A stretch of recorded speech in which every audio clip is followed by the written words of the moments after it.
so roofing no color bia wo pe okodi bia sa won sabeka na wato ni nyina wie ya yasesema wa wie no se kosi 10,000 se kosi 5,000 se kosi 20,000 ya ma mu 10% yesi e dia chofa kufie na fa koto adwuma so wonya we wo ba bia agese DBS Industries it's a dance board ya mane de kwone nchen na woni no eni sagwa no wono na wobochi dom edia mejeso ene ABENA OPOKUA AHWENEE awie die kwa kotwum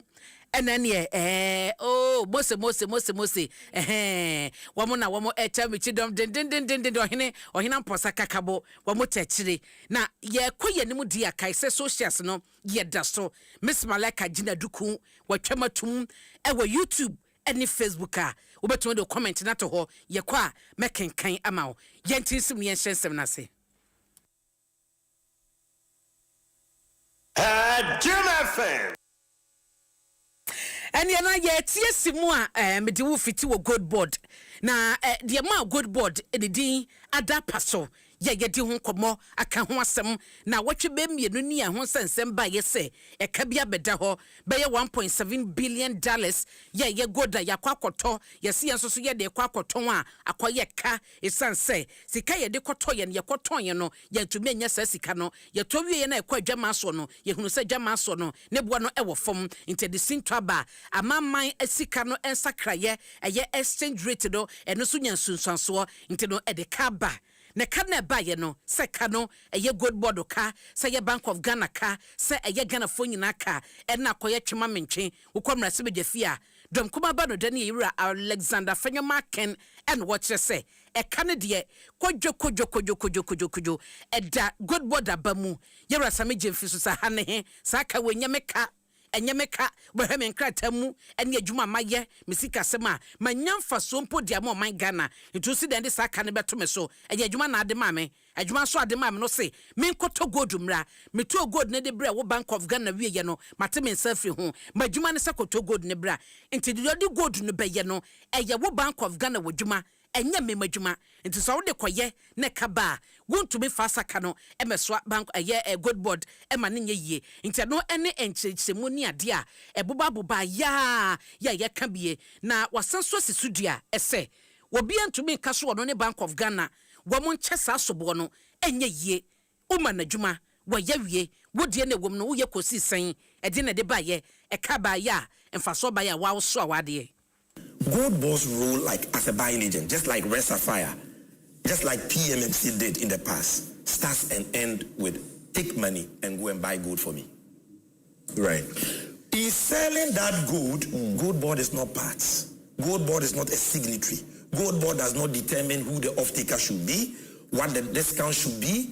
Gold board has no role in gold sales. So if profit is a function of selling price minus cost,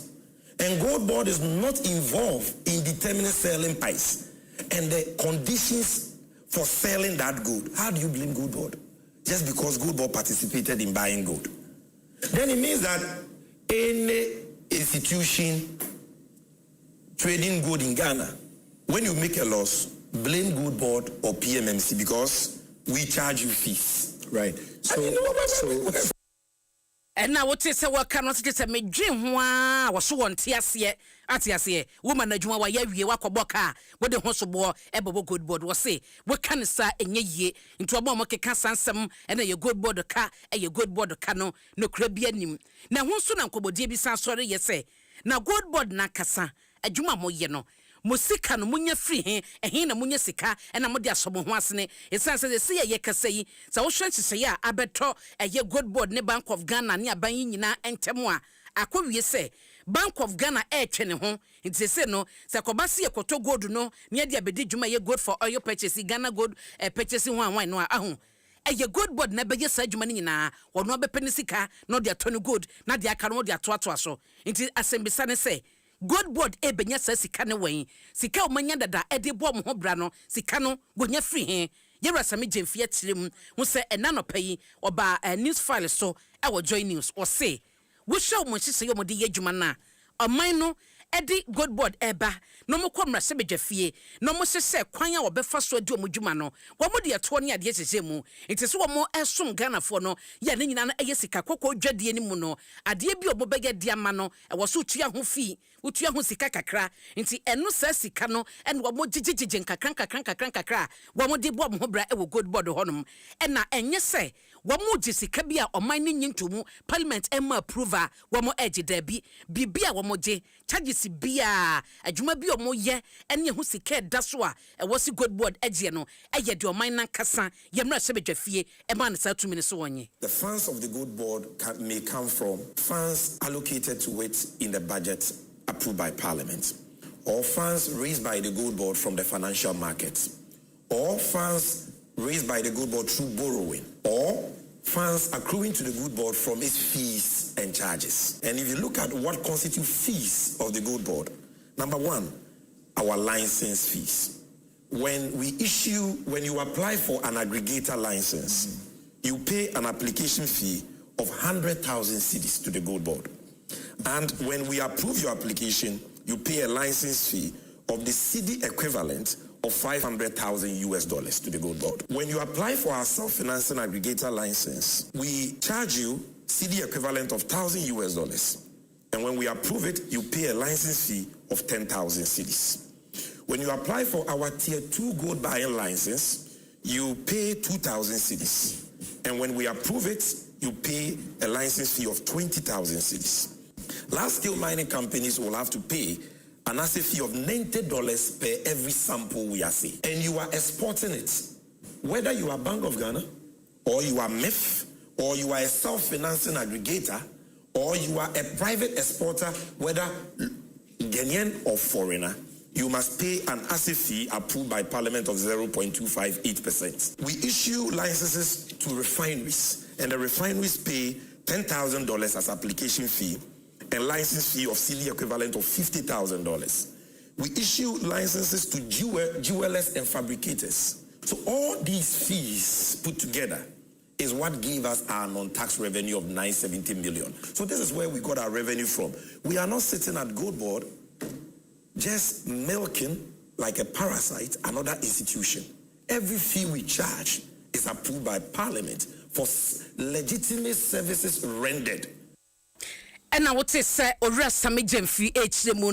Enti wo beka se good board sika no efri he eno mutumi de bo mo bra na wo cheche mo no ahu enti no efiti se wo kwakwaje license e de free good board ho good na wo so wo ye no e wo so mo be teste na ye hunu se good no bibia mfra e ye good krogen no ne brofo ase no e de wo madwuma no doso sika bia so moje fi bia wo yes adwuma ne mawa wo betua no ne nyina no aye de parliament aba ne satumi no na wo se adwuma na wo moye no enya de se bia obi so obi akotena ba bia chinchim obi nsa ene wo je sika da bi ente sa ade bia wo moye no enam emra kwanso ene wo mo ye wo good board ho na nka ba bisa se eba ne se no kete kwa weni mako na ponche ne tinchen ahu etin fifire se IMF the report aba report or the buyer no was say a kaba ye ne yesen a $1.7 billion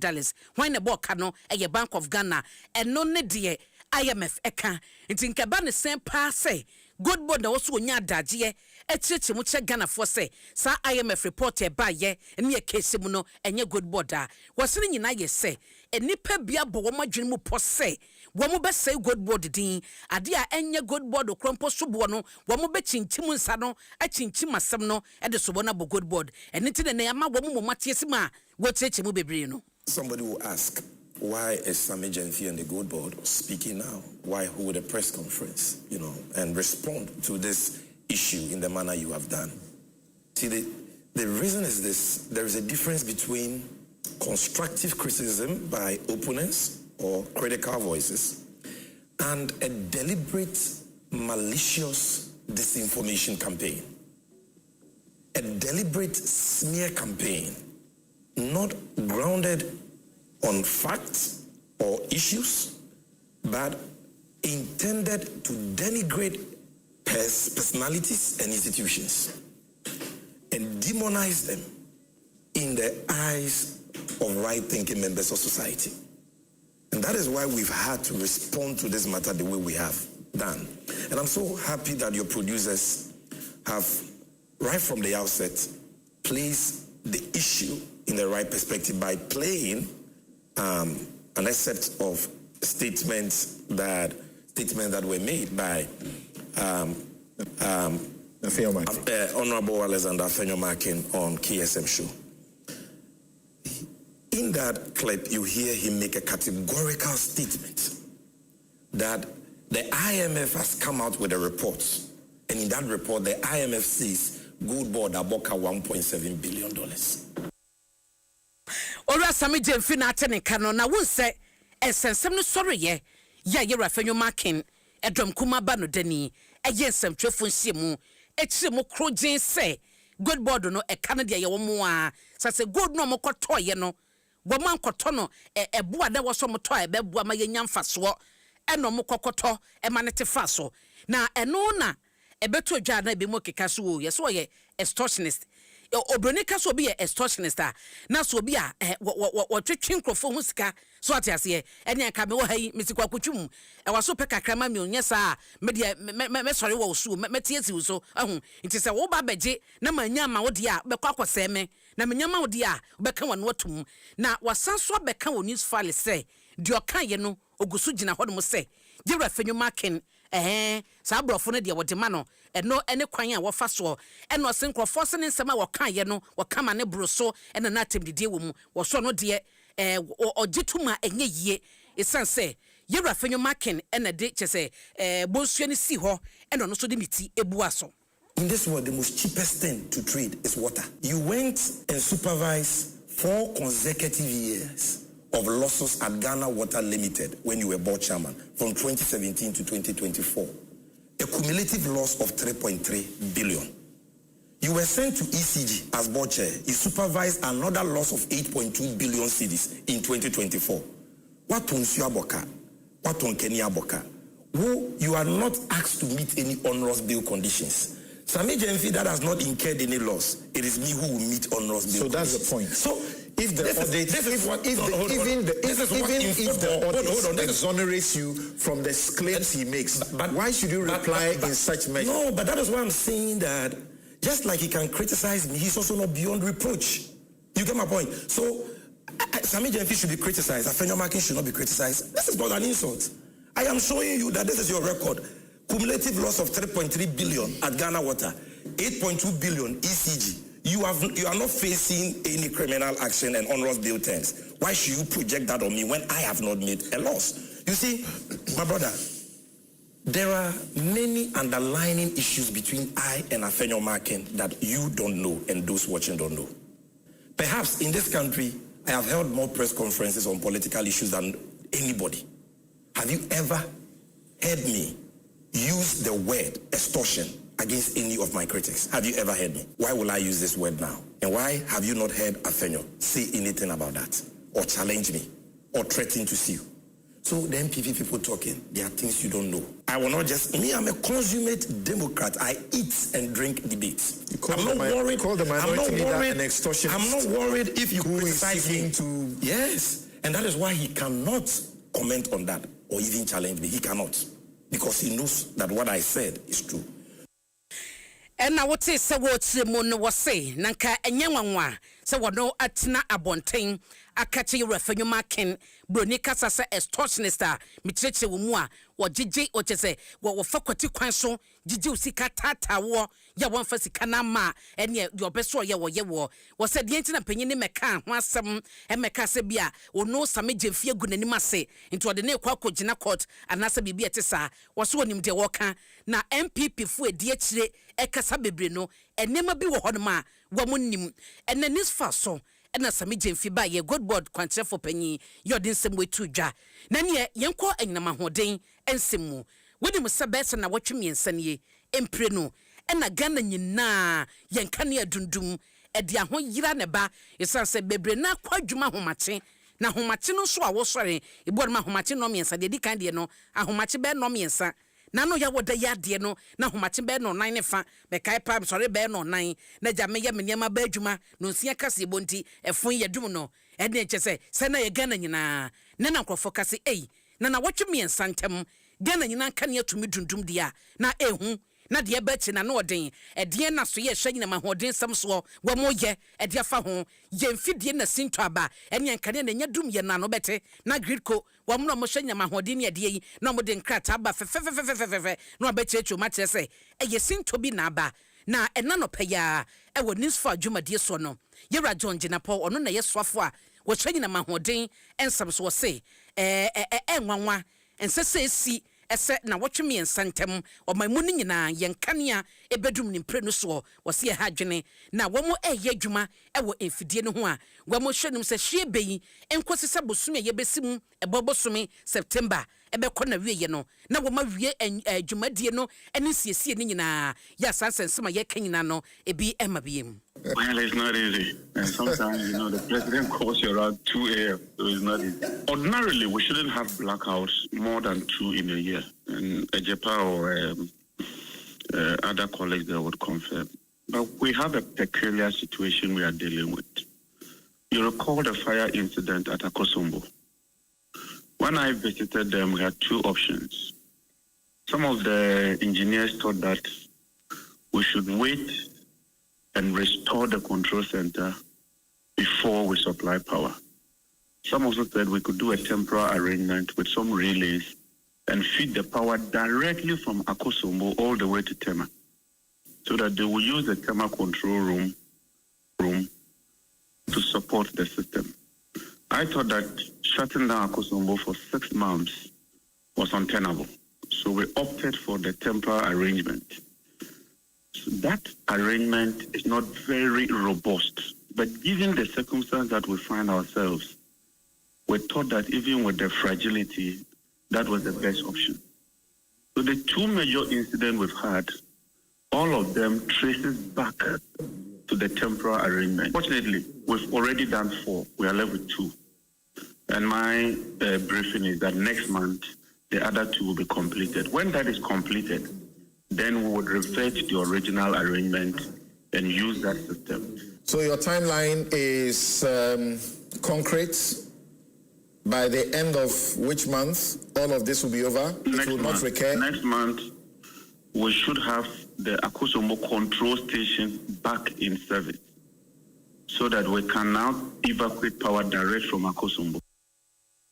Ena enchemo na ba no Akosombo mo direct control no ne jese wabutumi yensiesie ne se de wakane wi a hu se etoda bi a enyama hode ne beduru a wo se yesoa ene no na musa no ba transmission no wo na akoye problem no ye de sasinto we nyina ba nti no wo mo eguso a wo ye ho adwuma wasanso de atudwa se wo ba ye nyina ma hode fa ho na wo ha wo ha kase wo ho esan se enfie bebrenie no oman na manani ankosa fa ho amfa sika na se fata no anhyem anhwensiesie efide ni bo manya be 30 years bi anya be 40 years ni 50 years kra e basa no a na dwuma ye no ya na ekofam nto so oman no ewaso die kase se ye de ani ehwe nyina mahoden fa ho na ye pesika bompa wo se ye hia sika ene ye de ho dwuma no a eno no se yetumi ye de a ebeboa amanyina mahoden agina ye pa. Second one is the investment. It is true.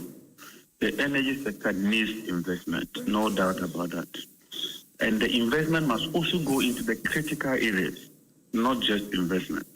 One problem we had was when we went into the IMF program, almost all the energy sector SOAs, including Gridco and VRA, were put under the cap. So VRA couldn't raise financing, Gridco couldn't raise financing. Fortunately, because we are out, the minister has now indicated that he would support us. And so I hope that we're able to get that support so we can invest in the grid. The grid is not the strongest. We still have some challenges with the grid, and we must invest, particularly the line between Kumasi and Accra. It's so critical. We need to do that line so that we can have redundancies. If we have a problem, we can use another line. Oswafo hye enyina mahoden ensam so yewra John Jinapo ena atenenka no na mamemfa untu fa na yenko South Africa be yese abosome kakranie yabo ho nkomo a edien na aba wo mo ye South Africa fo adehye ne se ahoho aba abaji omo nyuma nti wo ye this year pa ye South Africa ni wonya adwuma nye adwuma ni nyina no ahoho agye aboso edom so mo ntena se emma fofo na ne wo kwaye wo matie gina ese wo ye hoho akokrom wo na wabie store wo na wo so ko school wo ye de wo mpene wo ma wo ntena ho nti wo mapam obi aso obi anko nti se ne de wo ye hoho so ye Ghana ni so ye Zambia ni wo ye Nigeria ni a wo South Africa ho de na chese akoye suronko a na ba ne sa no na wo mo esufre aban nti Ghana ban ye se ene agi ye kofo mu nyina ba mu amaye majeso beba nko ade Ghana ba so ba befo aba nti bodi kan di ba ko aba mienu aba na miensa krompa ba enra mo amobedru ye mo ye 59 no eka ho a empre 9 ya ban yi afa Ghana fo ma gie tum se wo mo ntena ho biem wo beba no wo mo dioma bedru enra na eho enkomodie no ma menko ahomasom na mene Francis Bugla enkodin komo wokọ asuye hye amanone ensem so a wono ye panyi o hye nkitahodie ehun sem so Francis Mahai yeja yana na boko de boko na muso nyame adom ye ho ye yentante won kan na de jama nya nso beto pa that's right but ne nyina ye ya tisenra mo de Ghana phobia makomako 59 abedru ka ho asem kakra kire. Okay, so and say again Shashi infiltration no na abind the chartered flight the Yanyamuba fee that was in May and June honno. And she almost chartered flights, not chartered flights na no nipa you drive by best 926. And she says no face your friend say your friend say a second phase of evacuation now so far no about 600 and yetimi about second phase but I don't know any chartered flight omobano with normal commercial flight into no acquire say you don't have on each flight no and those who has say a chartered flight in now say no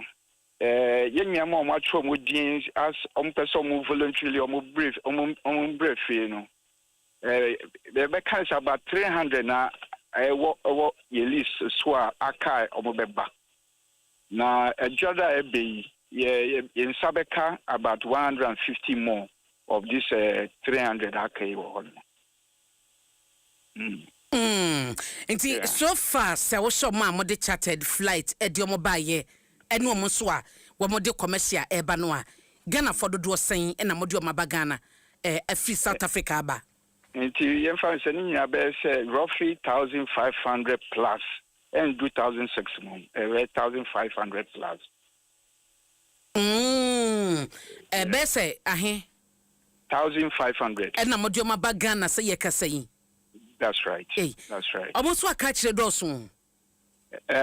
Say idea no voluntary, you know. And you say, in your more outro, we didn't say more person more banning a dealing with, you know.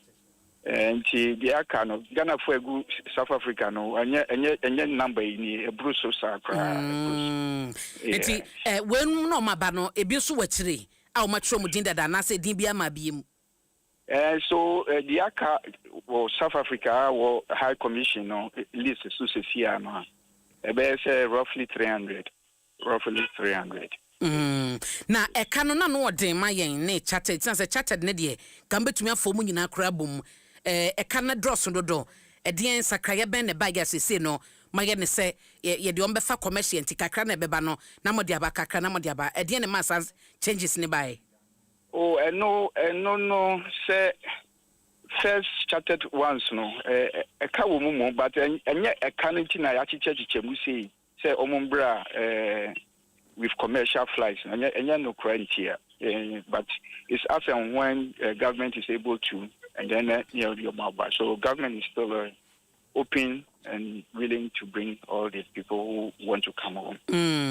Ya na mo hyehyɛ mo na bi mo bedrusa na mo bɔ matenase mo musika kakra bi ne niema we mo so bai no ma gye ne pepepe package aban dia go kwan mu ma no say omunya arrive pena ye wo medical team am wo standby wo airport hono they first give them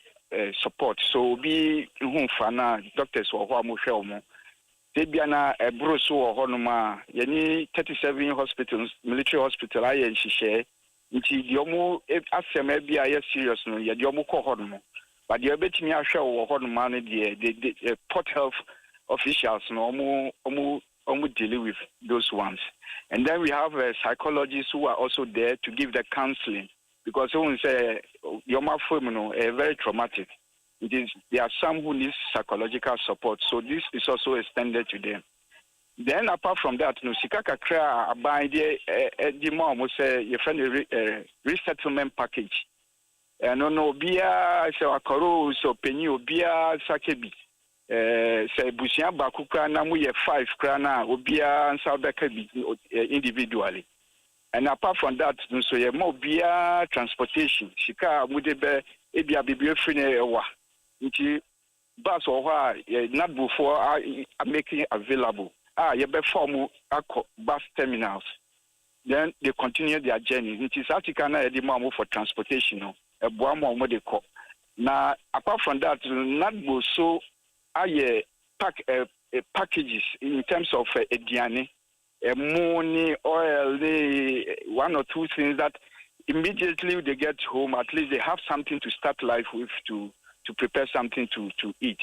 Then tell any HLT go for so or a mumbai, phone chips, so that they all get connected. Or the mom free, the credit card go talk time credit was so. The mobile crack a crabia go free for free into beer or baby or nebi. Now, apart from that, no, arrangement. Health insurance, national health insurance officials, no. Be setting up for airport honor. Inti obia you register for health insurance, no. So if you feel like going to the hospital, you are covered. Then National Identification Authority, so no. Ghana card, be nyapa. Uni says Ghana only Ghana card na. Yama bibli owa unchimi. Inti anono so no. A contact tracing na Red Cross ni not before no. National health insurance for video. We always ask them to give us their contacts, phone contact at least. The numbers that we get from the companies now with the mom, so it's a very useful number. We do follow-ups with them. Arrangements will be made. Arrangement health Ghana card no. They will be assisted to get the cards. And so that idea be so difficult among say these are the arrangements that have been put in place. Okay. And apart from that, the last thing I want to mention is that a Juma don't say be Juma Bibia ye paying back your friend ambassador granting track. Or no telephone number, ye the amount whatever skill sets they have. Which information we've already taken? Yes, any companies no be more kasakasa. Ama say they can get some opportunities to work in some of these companies. So some of them have been placed in some companies as we speak. You na unse bebre na so aba na bi wo ajapade e bi wo nyuma wo honom nti omaba no nyina ka ase ana. No aba aka the minister wakasa asem did I say you are setting up a team of legal experts. Ombejis assembly with the government of South Africa. It is something that we are not going to let go. But it all requires collecting data and all that. Legal team now, they will handle all these issues. Okay. But Francis, me jawa mo akomenim say bia yaka ho asem ba ye besanse subiem. Oma efi South Africa eba no. Omo bedura apomudin hwemu no ya moye test ehunu se bia nipa we yare we wone ho ana we oni yade oma yade ni bi muhunu se bi wo mo ho no edien na moye. Said no Tina health officials no report no omo hwe omo say obi bibi hano seriously fine but there's omo nye check individually sir but what they do is that those who are showing any signs of unwellness omo hwe omo immediately and those who probably have serious issues as I said are transferred to the 37 military hospital. Mate. Francis, mamina say ene bra wanyama yen. Eya ta na yenye interview. Why? Yo, mate. Meso be da se pa. Yo, okay. Eti Francis Gbogla ena atene kano. Wokọ asuye ya. Wamo hye o eye amanone ensem so a wodo ne panyi o hye enkitahudie ehun sem so. Awia prem to be kasebo ena aguso wotie yi. Aha ya Adom 106.3 na yekọ ensem afoforo mu a na yetie sim ewo galamse ensensem mu ene sadia eho ama ne bo etie na nsa na yebeba ho mpodo wonse yenka bi nsim mu enra mu ni ade ya na yete se opanyi bako a menim se din we de edawtrim pa ye fe no Dr. Isaac Bampo ye ka se aban adwumayefo nyina wo monka bo mu ko no a panyi na edi wo manim nti wo bete se yes yo TUC fo akeka wo ho closer fo akeka wo ho aban adwumayefo wo mo se wo mo ni aban wa asem ka enhyehyɛ bi wo ho no ma wo sa aban de ye adwuma aban ye ahu sikasem bi wo ho no ma wo se aban hwɛ anase wo masetem ye die nhyehyɛ bi a wo ni aban atena se agye tum aban ye na adwen so wo de be ye adwuma ene na kyɛ se wo maso mu den na enkomra nyina no Chamana na wodi TUC anim eye Dr. Isaac Bampo yenka ben hyemu ne yete se panyi yi wada ne benkum so kwa yenya media wonya emfie no adunum enkron 59 years na wo hye ne dwumadi a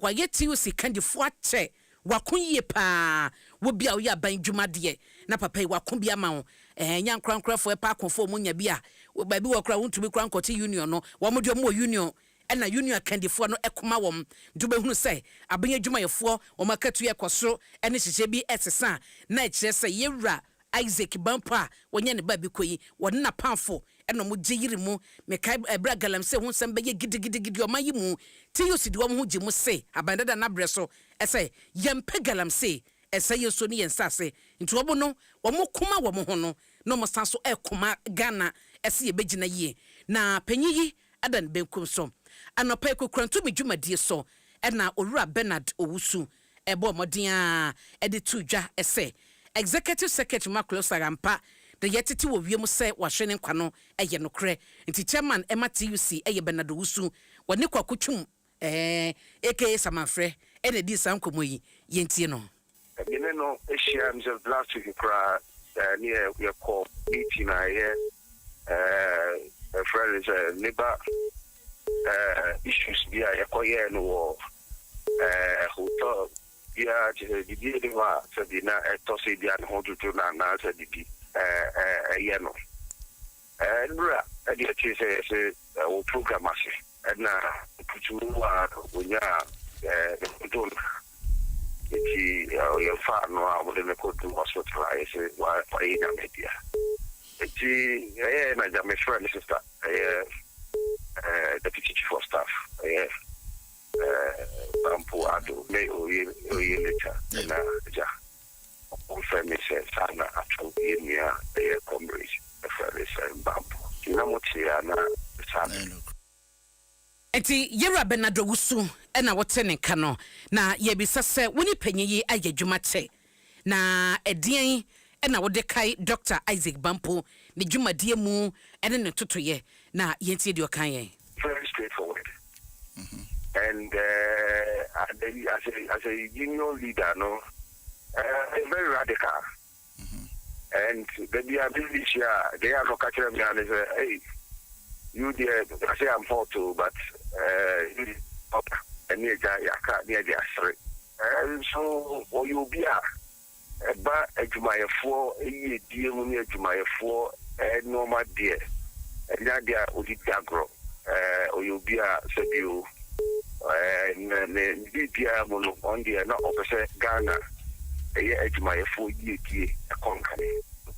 And with the best pirates, and the dear also like a simple come to the book for eti na owie no na ye bisa se anya bia no wo hwe Ghana fo ne adwumayefo ye na mudi wo manim ne sesei asem se ya to ma wo bia ehu de wonye awresemu sembe na de be ma wo na hu so no wo campaign na so no ye plen o wado won katakata sem so se de tie no be kan de acho sisi ya yade bia no wo kai wo ne ho a wo hunu no say na yade papa na ode rehyimu nsem so ama Ghana fo na wo hwen so asem di kan bo amane no panyiyi na oditi usie ni ma wo so kuma oman ne say ye betumi to galamse ase sa kone nyina no akosisen TUC wo mo beto aso anaso mo bejamu ye de kan ni se Nyankopon fa yini ano ekra emfensi wa be na famudie ye de ekra oman bi a she wo ri nyina ne ahoho yitemu akọ yini ano edikan ya Nyankopon fa ne kransi ya kai shi no yen kan humbo as an organized labor na jibedia nyame e dia hye yensa say yen hwe na Ghana ejumayefo ye won ahomyam ni nwoma e wo say ye de boa o edi tina hwe na ye de aboa o yo na ni ano so owo no so na galamse e ya de a also on foaso a na ejayi na ye kan itibo ma ni e kun galamse so ntokwa eti wo ko yi no ye dia kanu ye bekre ni aye e dia hye na nyonya Yera Benado usuna tese okasa no woko TUC Trade Union Congress a wodo na ye dwemtene ni chairman Emma Eku no na yetoa so mede wo ekọ na wotwedwumadi a ekọ so na no pay Adom TV so na mpanyefo mienu eba ya wo mo ekasama MPP ni NDC de no okasama NDC Yera Nathaniel Tete na galamse ho sensem ya ye de awie ya wo hwe Yera Dr. Isaac Bampa na da na koma so se oman ni betumi atu galamse ase na mo ko ho ekasa ekira ban hye wo so de ba ebebo ne etu ase no na Nathaniel Tete ekire se sa wo hwe oman Ghana mu ene aman panyifo a abakwa wo bia ni hodma obeka se adwuma oyeye ubetumi de atoto mampani John Dramani Mahama na adwuma wo ye ne sese ho wo se adwuma mampani Mahama eye no ya wo de etu galamse ase no wo bia ni ho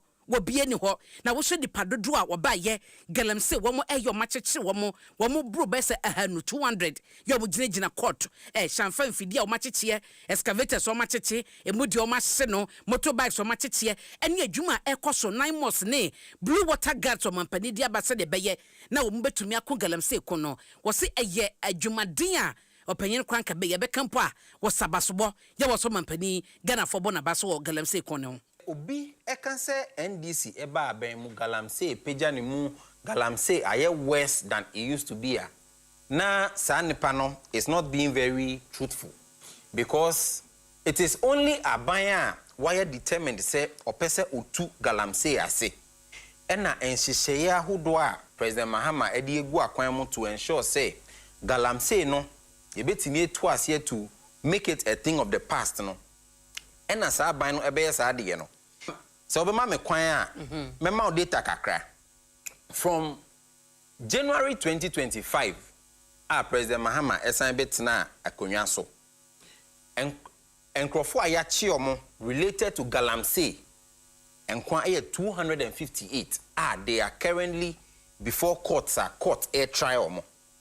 excavators are easy more than 200 excavators they are saying they are shina ya making sure say entimi nye dwuma biom more than 34 pumping machines are easy 1469 chamfine machines are omudi sinsuo so chamfine nkwa no more than 950 and a 9 months for easy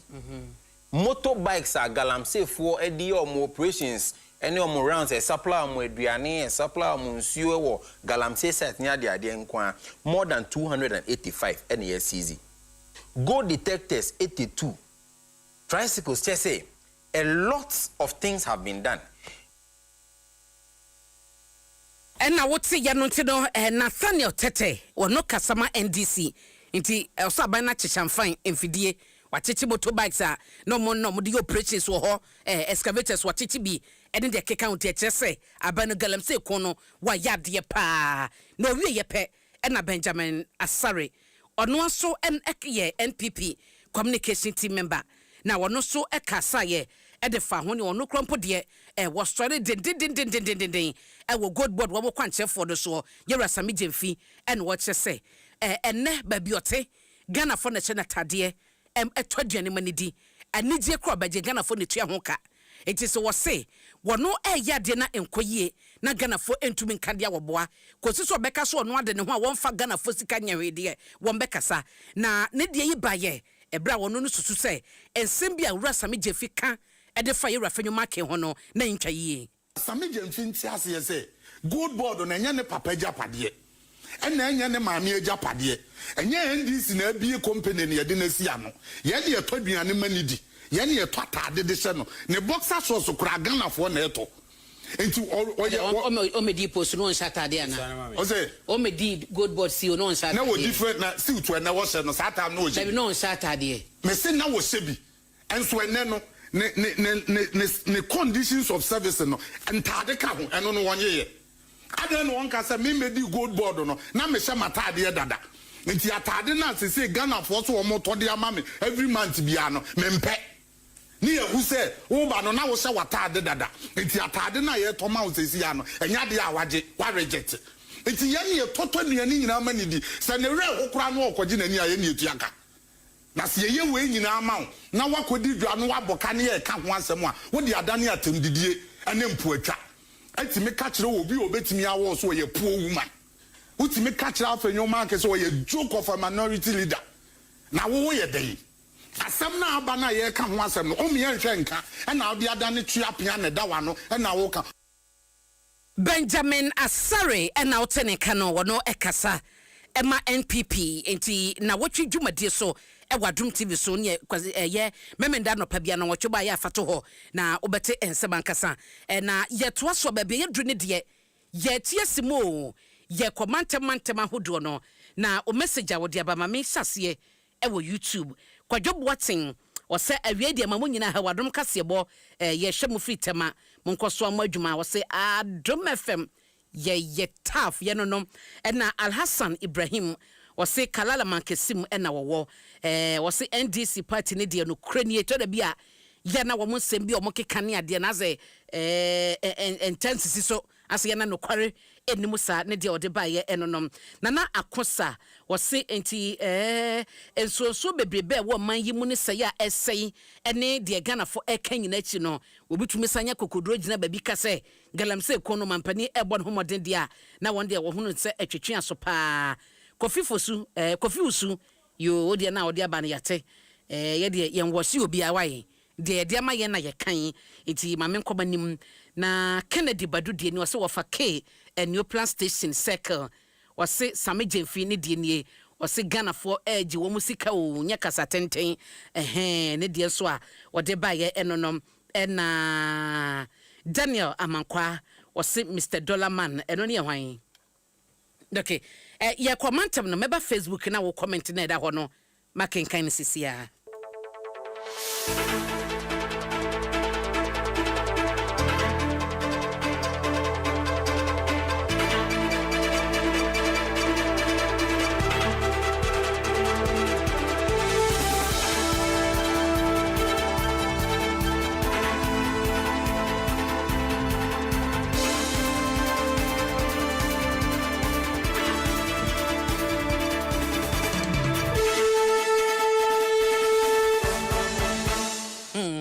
ene na damu a ye tiesimo ewo otimantem mu obeka ya na ye 2023 ena kosumbo dam wo mu biye ye nso yiri for manfo wo framantem mu na nya asem ketwa wo mo nsase wo mu mfuo wo mo japade nkofo fie na mpatatika no besine ebi sankan yo na ye nya nti ye sempanyifo se ayire so afi ne kɔ na wiye no na obi ansa kan de nti obrempomba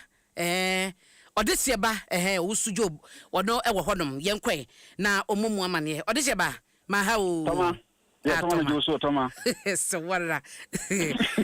na famante mu bokodi oti eho ye boko we ye famante mu ho ha ye boko pa nso na to nse ye yesu jafo so de nso no to se na kisa wona de ye ye se ye dem sa ani obe she dem sa wai na ye she empatasika na ye ka ho asem no 20 almost afi wo ya wiye obi ansa be kan de boye mu amane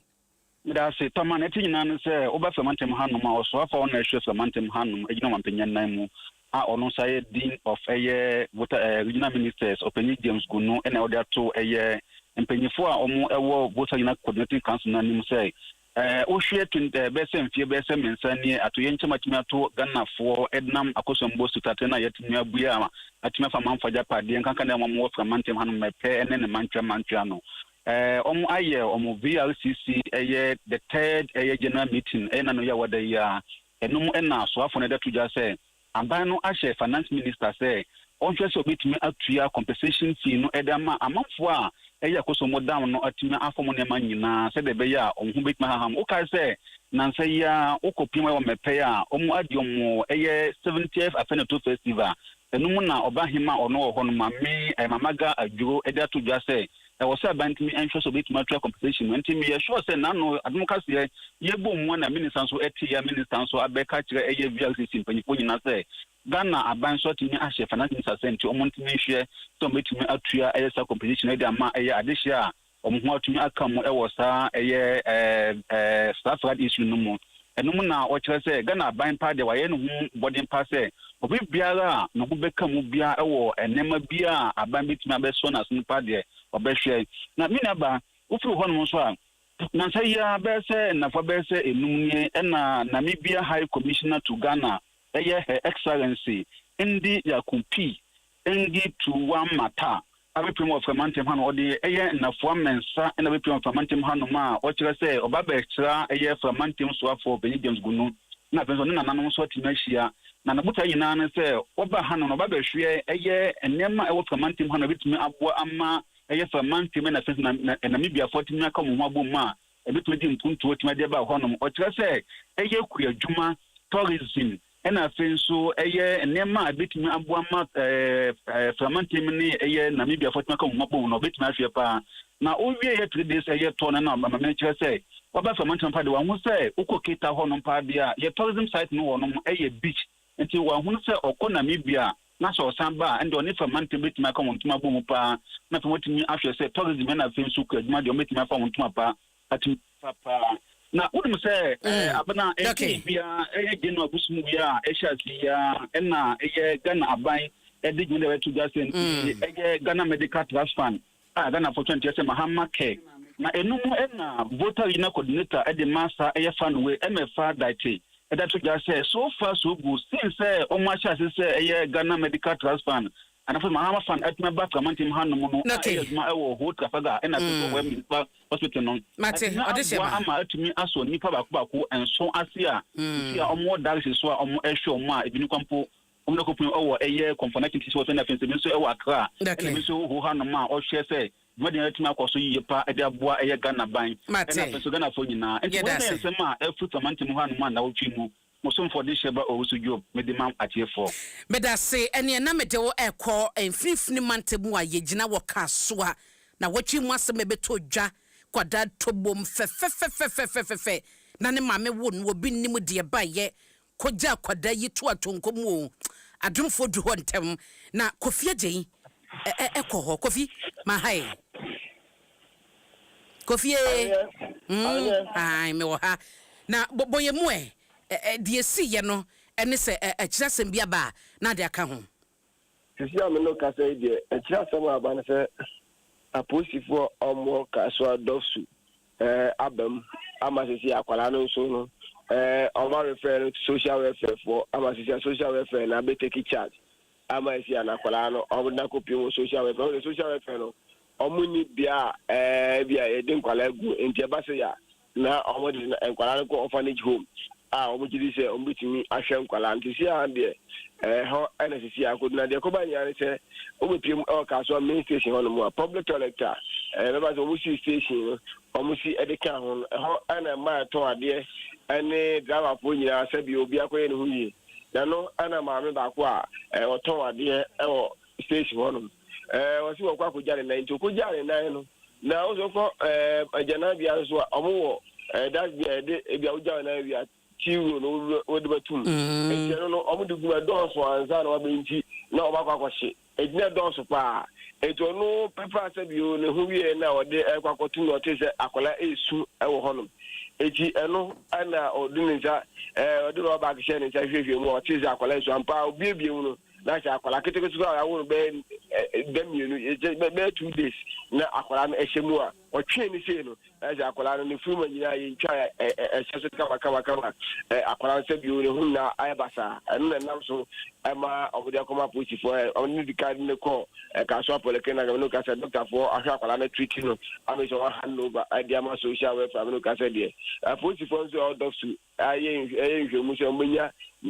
maame na ɔkɔyɛ saa nyamena asɛm no ɔmbɛnya ade ase nti sɛ akwala no ɛwɔ dɔ so akwala no ɛwɔ social welfare foɔ ɛne orphanage home ntɛm ɛna apolisifoɔ nso asase yɛ nhwɛmu ahweneɛ Mate Kofi money adwuma why nyame ne yɛda na asesa kwada ne ho yɛ na ɔmahu no ɔba no ɔba ko obedi sa adwuma no David what ahweneɛ ka so no deɛ what the population yɛ wɔka so ano ya de be when even station okra ma to ade ne ɔmo faka ɛna fe nipa to ade o station no kra nipa to ade ne driver ko ni meeting ko no kra no ɔmo yɛ kɔ bɛ ahenu ko apem ɛna hɔ na nkasa no old station nso old market no ɛda so ɛwɔ hɔ no ɛyɛ adwuma edi market fo dwa di fo ma no ɔmo kɔ ɔmo tu kwan ne to bi esi ade nya hu nipa ko a ɔkɔ wo akwara no ɛkɔto no hyɛ hɔ no saa Mate Kofi mame na se why fa woni edi akyire ema yɛn na yɛnkɔ Savannah mantamu Rebecca na Toma ɛwɔ hɔ ɛhɔ so yɛnya ntie sɛ ɛposifoɔ sanetuo agwa akronfo remfo bi so yɛnkɔ hwɛ akyire asɛm bɛki ma ha ɛ majo so menua na akosi sen no sɛ amene we ka sɛ de wa wutie background na ɔbɛ sɛ eni die nyum ɛna ɔmo to ne nyina ne sɛ wɔn a wɔwɔ bupe ɔmo sɛ apolisifoɔ akɔte akronfo no a ɛbɛyɛ na wɔtwe miɛnsa ni ɔmo bɛwura bupe dwom a ɔmo rɔbe mo ba mo ne wura ɔmo de sika pempem pa edwa no kɔɛ no na no pay ɔmo nya nteɛ no ɛkyerɛ sɛ ɔmo ni agye pa ɛsa ne sɛ o ba the whole Ghana na sɛ northern sector ha sɛ a bupe nkwa na ɔmo wɔ nantwie edwa ɛwɔ ha sɛ a amanfo edi pa na nantwie edwa no nso oba Sunday anasɛ Monday a ɛna nantwie sɛ nea wopɛ sɛ wotɔ no obetumi anya bi atɔ enti anɔpɛ residents ɔmo wɔ bupe ɛkyerɛ sɛ ɔmo ni agye yie na ɔmo bɔ polisifoɔ aba so edwuma a ɔmo ayɛ to the extent sɛ akronfoɔ bɛyɛ miɛnsa ɔmo timi ama ɔmo de ɔmo ato anananom ɛwɔ nsɛdo na ɔmo ani ade enti ɔmo trɛ sɛ apolisifoɔ ɔmo kɔ so ama ɔmo eni embra bupe market hɔnom sɛnea ɛbɛyɛ a asomdwe anasɛ mobile moneyfoɔ ɛne wɔn a wɔtɔn nantwie no obi abetimi adi ne dwa bɔkɔbɔkɔbɔkɔ na me nua ne nyina akyi no apart from enigye amranteɛ ɛde sa ɔmo san wɔ ɔhene Daniel Perura edi Samahama a ɔno obi dodo na nim sɛ yɛ friend Rex the youngest among the chief of Bupe mene we ka sɛ a ɔno ne gongo sora ɛwɔ Bupe traditional area na ɔkyerɛ sɛ ɔno asomdwe no hia because ɔmo paramount chief no ɛwɔ ha sɛ no the two jina post father ɔno ane vice president ɛma National House of Chiefs na ɔde saa hini ama no a ɔno nso ɔbɛsɛ so yie na ɔne mmeranteɛ ɛma ɛne mpanyinfoɔ special clergy sɛ ɔmo wɔ Bupe traditional area ha sɛ ɔmo bɛtumi ayɛ adwuma ama mpuntuo aba enti ɛna estimate no nso ɛkɔ so ɛna mmeranteɛ no nso ɛde anigye ɛsa ma polisifoɔ akronfoɔ no a ama ɔmo afrɛ ɔmo nkwa no ɛna ɔmo sɛ agye ani ɛsan sɛ youngest chief among the Bupe traditional area ahemfo mo ha say no wasi ɔhene a ɔyɛ finance director nso ɛwɔ Bole district assembly nti anigye paa na ɛkɔ so Mate Rebecca mame na se Savannah mantem Rebecca na Toma ɛna wɔde ama no boy bae no aso na yɛgyina na yɛde mantem mama ne bɔ na si na me ba Facebook no mahu sɛ Emmanuel Adu ɛwɔ ha wɔse afenyo is great ɛna Stephen Twimasi Ankra wɔse wiadi omo bibia ne adofo nyina ha Kwame Collins wɔse Same Jemfi you go explain taya wɔse dia wawo ye no na sese no ehunehuna wo no ɛna Dauda Ali wɔse Kwame Sifa kan bra na beje obuo na de ɔkan ye no ɛna abamu no wɔse Same ɛna ne ho aka adwamu yi ne ho ka adwamu wo yi ne ho ano adoboate nso die ne wɔse wiadi ɔmaya ha o bonjour à tous yo yajoso why na Jerome Randolph Opon was me shemo live a free Republic of Efiekuma Russell eni was say we de news mo kan na enye no kreda say aban no ayire ne ho ebo mode wo galamsey kuni mu nto so aban wo bibiya wonye ne ntem. Eric Al Hassan was say me hwemo live every tadi ye ba munyina ha ye jo so David Tachimensin was say galamsey de go so koso wo bi obeka cho say galamsey no eso te no boa. Maxwell Wusu was say NDC for to the bia kasa no ya na say eyemframa Ohio no de we e free na Adobwate say Belgium Brussels a hono no so de we free. Abufe was say well spoken whan de no Richard Kiaman kwa Kofi Agyeman Blackman Maxwell Wusu Adobwate David J Eben AH Maxwell Wusu messages na de eye bebre na ye de munyina sesem de ba ye medi wasi eye DBS roofing and say DBS industries ne bochi doma ye di no sia kase bod yede prem to be kase bo no eba ye we ye wia enti awia kase bo yede eba ye na adofo binom edi wo ma woda mu di o ma woda pan na ene eye yewra owo Finland na ye ne ba awoda na osi yenwishi ne bayi ema no elder Samuel Anini osi ene eye ne baba ye friend Monica Anini na woda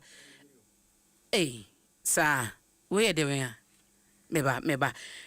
ti was it today's World Monica Anini's day ayo ene Mrs Monica Anini nyame won hyehyɛw nyame nyɛ okɛseɛ nyame ma yedie enkwatenti ne pomode papa ade bia de wakoma so mra mu ate wura eseme nkanche ose na ni so de wo ye bia nto ne nkwada no ene abusua ni nyina no wo mo wish we happy birthday obade nhyehyɛ pa ne